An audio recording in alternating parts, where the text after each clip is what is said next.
لیکن افغانستان میں امریکہ کی فوجی حکمت عملی کے کیا نتائج سامنے آ رہے ہیں، اس پہ special inspector general for Afghanistan reconstruction یا سگار نے کانگریس میں اپنی تازہ ترین رپورٹ پیش کی ہے۔ تفصیلات کے لیے ہم بات کریں گے ندیم یعقوب سے۔ ندیم، اکتوبر سے اب تک امریکہ کی جو فوجی حکمت عملی ہے اس کے کیا مقاصد حاصل ہو پائے ہیں اس رپورٹ کے مطابق؟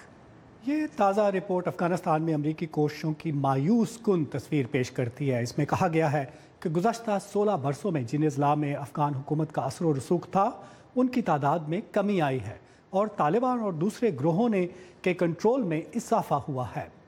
گزشتہ سال صرف اکتوبر کے مہینے میں امریکی فوج نے ایک سال قبل یعنی اکتوبر 2016 کے مقابلے میں 3 گنا زیادہ گولہ بارود استعمال کیا۔ امریکی عسکری کارروائی میں شدت آنے کے باوجود افغان حکومت ملک کے کئی علاقوں میں آبادی پر کنٹرول اور اثر و رسوخ قائم کرنے میں ناکام رہی ہے۔ افغانستان میں امریکی ہلاکتوں میں بھی اضافہ ہوا ہے۔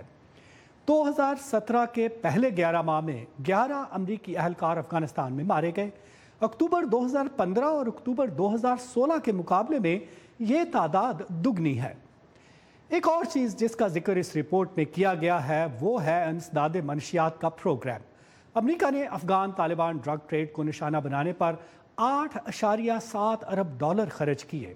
اس کے باوجود گزشتہ سال افغانستان میں پوست کی پیداوار میں 87% اضافہ ہوا، جو کہ ایک ریکارڈ ہے۔ رپورٹ میں ایک اہم پہلو جس کی جانب امریکی حکام کی توجہ دلائی گئی ہے وہ ہے کہ افغان حکام نے ملک میں معدنیات کے وسائل کے بارے میں غیر حقیقی توقعات اپنائی ہوئی ہیں۔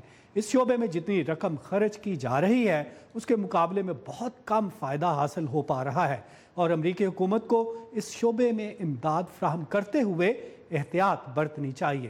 جی sir, thank you very much Nadeem Yaqoob ہمیں تفصیلات دے رہے تھے سگار رپورٹ کی، جس میں امریکہ کی عسکری حکمت عملی جو افغانستان میں اس نے اپنائی ہے اس کے بارے میں اپڈیٹس شامل تھیں۔ اس کی تازہ ترین رپورٹ